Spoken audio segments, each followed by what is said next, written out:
में क्या अंतर है? आप ग्राफ से डील करेंगे, आप नंबर से डील करेंगे। इसलिए ये तय किया गया कि भाई इसमें कंपल्सरीली होना चाहिए कि हम 25-20 सवाल ऐसे पूछें जिससे पता चले कि आप लॉजिक समझते हैं कि नहीं, आप नंबर्स समझते हैं कि नहीं समझते हैं। दूसरी बात ये है कि आप ये भी साथ साथ देखें कि इसमें जो ऑप्शनल पेपर्स हैं उनकी वेटेज बहुत कम हो गई है। पहले हमारे ज़माने में ऑप्शनल पेपर्स की वेटेज 70% होती थी, तो हम बहुत अच्छे थे मैथमेटिक्स में, क्योंकि आपको आपके चॉइस का सब्जेक्ट मिल जाता था और आप ऑप्शनल पेपर लेके पाली से भी, संस्कृत से भी, हिंदी से भी या किसी भी सब्जेक्ट से हाईएस्ट नंबर हासिल कर सकते थे। हो ये रहा था 2008 तक कि लोगों को लगा कि पाली ले लो, पाली में बहुत से मार्क्स मिल जाएंगे, पाली पढ़ ली। किसी ने अरेबिक ले ली, किसी ने सोचा कि भाई इंटरनेशनल लॉ पढ़ लो, 2 किताबें पढ़नी पड़ेंगी, हम रट लेंगे और पास हो जाएंगे। इसलिए तय किया गया कि जो जनरल कॉम्प्रिहेंशन है, जनरल स्टडीज़ हैं, इकोनॉमिक्स से, करंट अफेयर्स से, इसकी नॉलेज होना चाहिए। अनफॉर्चुनेटली हमारी सोसाइटी का नहीं, लेकिन ये ठीक है, आप जो कह रहे हैं कि बैलेंस होना चाहिए, लेकिन क्या आप मैनेजर पैदा करना चाह रहे थे या प्रशासनिक अधिकारी पैदा करना चाह रहे थे? आप लोग क्या चाहते थे? प्रशासनिक अधिकारी की जो क्वालिफिकेशंस हैं, जो रिक्वायरमेंट है, जो जॉब में करता है, वो सब उसको देखते हुए ही हमने इम्तिहान का पैटर्न बनाया। साथ ही साथ उससे जो डिस्क्रिमिनेशन होता है, ये मत भूलिए कि आईएएस में भी 49% रिजर्वेशन है। लेकिन दुर्भाग्यवश हम जब जाते हैं पढ़ाने मसूरी, हम देखते ही हैं कि जो एससीज, एसटीज, ओबीसीज आ रहे हैं, वो भी सब ऐसे हैं जो इंग्लिश मीडियम के हैं। तो इससे बहुत ही एक समाज में एक बहुत ही इनइक्वालिटी बढ़ती चली जा रही है। एक सवाल जो इन्होंने बेहद महत्वपूर्ण जवाब दिया, वो बताइए कि जो रिजर्वेशन के थ्रू भी बच्चे आ रहे हैं, वो भी अंग्रेजी ही मीडियम के ज्यादातर आ रहे हैं, उसमें भी इंग्लिश मीडियम के लोग फर्स्ट जनरेशन के हैं वो इंग्लिश मीडियम से नहीं है। सतीश चंद्रा कमेटी ने इसके बारे में विस्तार में लिखा हुआ है। सेकंड थर्ड जनरेशन वाले इंग्लिश मीडियम से आते हैं, गांव के बच्चे नहीं आते हैं। जो एक रिजर्वेशन से आईएएस बन जाएगा वो गांव में क्यों रहेगा? उसके बच्चे अच्छे स्कूल से क्यों नहीं पढ़ेंगे? तो बेसिक सी बात है। सर ने कहा कि पाली और लिटरेचर लेते थे। पहली बात तो ये मेंस की बात है, प्रीलिम्स की बात ही नहीं है। अभी झगड़ा प्रीलिम्स का चल रहा है। दूसरी बात, लॉजिक होना चाहिए, नंबर्स होने चाहिए। इसमें क्या दिक्कत है? एक मैनेजर को और एक आईएएस को अगर लॉजिक नंबर्स ही चाहिए तो उन दोनों में अंतर क्या है? ज़्यादा ज़रूरत किस बात की है?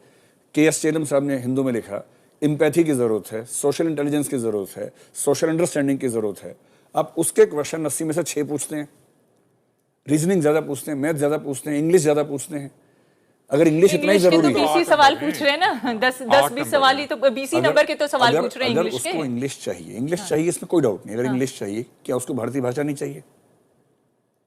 आईएएस बनने के बाद जिंदगी भर जिस स्टेट में रहता है, उत्तर प्रदेश में किसी भी राज्य का आदमी आएगा, जिंदगी भर हिंदी में काम करना पड़ेगा उसको। बंगाल में जाएगा, बांग्ला में करना पड़ेगा। पूरी लाइफ में एक दिन भी इंग्लिश यूज नहीं करेगा अगर डेपुटेशन पे नहीं जाता है तो। आप वो लैंग्वेज नहीं पूछ रहे। लेकिन आईएएस ऑफिसर बन के केवल बंगाल में ही क्यों रहेगा? उसे तो पूरे देश में जाना पड़ सकता है। 33 साल की नौकरी में अगर डेपुटेशन पे नहीं जाता है तो 33 के 33 साल बंगाल में गुजारेगा। बहुत हुआ डेपुटेशन 3 साल 5 साल, और कितना चला जाएगा? और हम कब कह रहे हैं कि आप उसको मत भेजिए? आप उसको भेजिए, वहाँ टेस्ट कीजिए, जिसकी इंग्लिश अच्छी है उसको भेजिए।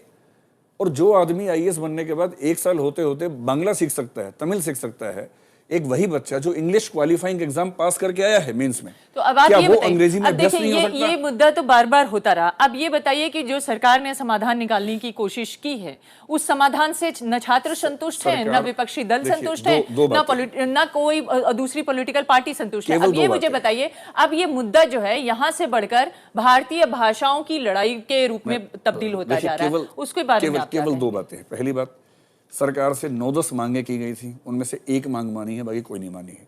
मेन एग्जाम में 3-4 प्रॉब्लम्स थी, उस पर बात ही नहीं की है। जैसे मॉडल आंसर्स केवल इंग्लिश में है, इस पर बात ही नहीं की है। सरकार ने क्यों नहीं बात की, उसकी वजह मैं बताती हूँ। दिव्य कीर्ति जी, जब सरकार के पास ये सवाल आया, ये उन्होंने कहा कि वर्मा कमेटी अपनी रिपोर्ट दे देगी और उस वर्मा कमेटी की रिपोर्ट के आधार पे हम जवाब देंगे। वर्मा कमेटी की रिपोर्ट, वर्मा कमेटी को रिपोर्ट बनानी थी उस हाई कोर्ट के निर्देश पर, जिसमें अंग्रेजी भाषा के सवाल पूछे जाने को लेकर। और पूरा जजमेंट है हाई कोर्ट का यहीं पर जी। वो कमेटी दीनाथ बत्रा केस में केवल इन 8 क्वेश्चंस की बात थी जी। हाई कोर्ट का जजमेंट सिर्फ ये था, जजमेंट को पढ़िए। पैरा 29 में हाई कोर्ट साफ कह रहा है कि यूपीएससी ने गलत किया है। पैरा 30 में कह रहा है कि हम इंटरवीन नहीं करेंगे। 31 में कह रहा है कि हम आपको डायरेक्शन देते हैं कि कमेटी बनाइए उन 8 सवालों के बारे में। वो कमेटी केवल तो जो सरकार ने हल निकाला है वो उन्हीं 8 सरकार ने सवालों के केवल हिसाब 8 से सवालों निकाला पर हल है। निकाला। वो उस केस की बात है। सरकार से जो डिमांड की गई है वो केवल 8 सवाल की नहीं थी। इसका मतलब ये है कि सरकार कहीं ना कहीं छात्रों के साथ एक तरह से जो उनकी समस्या है उनको नहीं देख रही है, अभी सुनी भी नहीं रही है, नहीं सुन रही है। इंटरव्यू की बात नहीं सुन रही, मेंस की बात नहीं सुन रही, प्रीलिम्स की डेट पोस्टपोन करने की बात नहीं सुन रही। मैं इसका जवाब एक बार जरा संबित से ले लेती हूँ। संबित, दिव्य कीर्ति का ये आरोप है कि सरकार उन मुद्दों को नहीं देख रही है और उन सवालों को नहीं सुन रही है जिन सवालों को लेकर आंदोलन चल रहा है। सरकार ने जो जवाब दिया है, दरअसल वो दीनानाथ बत्रा के पीआईएल के बारे में जो कमेटी बनाने के लिए हाईकोर्ट ने कहा, सिर्फ उन सवालों को लेकर जवाब दिया है। उन सवालों का कोई जवाब नहीं दिया है जो छात्र पूछ रहे हैं इस समय। देखिए, 2-3 बहुत महत्वपूर्ण मुद्दे हैं जो समझना आवश्यक है। सरकार ने जो मुद्दा उठाया है, सरकार ने जो निर्णय लिया है, मैं उसे एक बैलेंसिंग एक्ट के रूप में देखता हूं।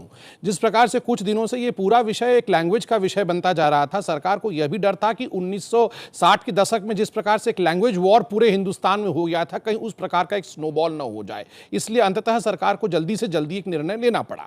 दूसरा महत्वपूर्ण विषय है, अगर सपोज अब मान लेते हैं कि सीसैट को हमने स्क्रैप कर दिया होता तो क्या लिटिगेशंस नहीं होते? इतने लिटिगेशंस हो जाते कि 24 अगस्त को जो प्रीलिम्स एग्जाम होने वाले हैं शायद वो स्टे हो जाते।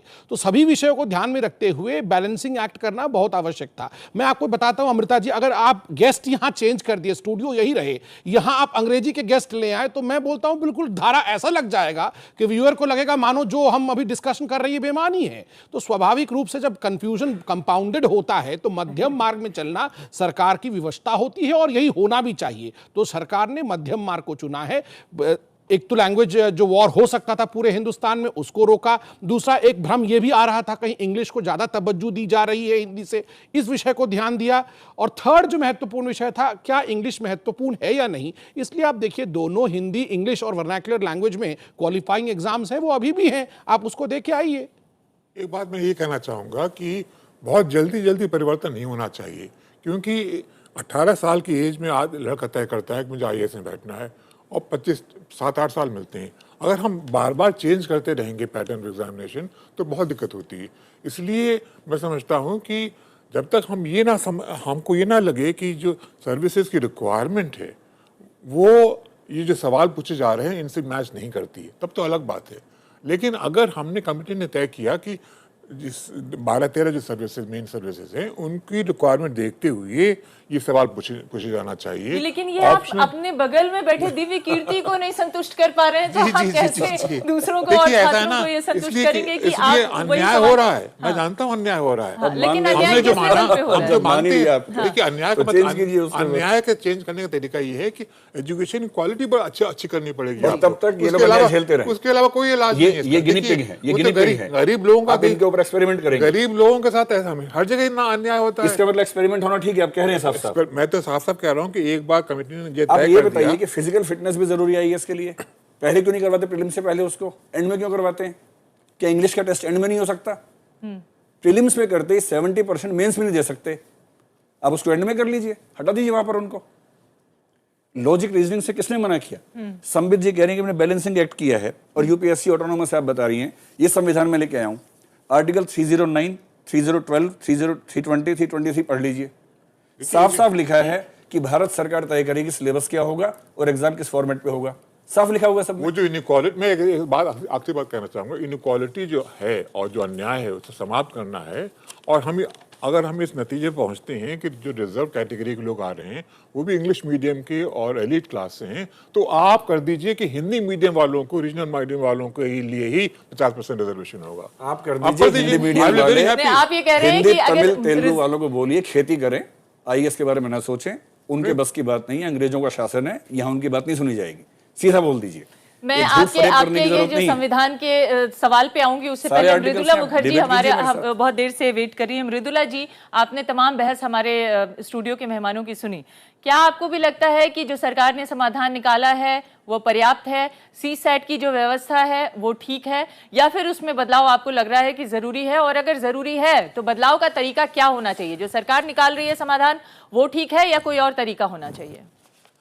देखिए, मुझे लगता है कि समाधान ऐसा नहीं होना चाहिए कि जो प्रॉब्लम है वो भी सॉल्व ना हो और बड़ी मुसीबत खड़ी हो जाए। मुझे लगता है कि यूपीएससी की एक बहुत पुरानी और बहुत अच्छी ट्रेडिशन है, उसका बहुत अच्छा रेपुटेशन है एक प्रोबिटी का, इम्पार्शियलिटी का आज तक कभी सवाल नहीं उठे हैं कि जो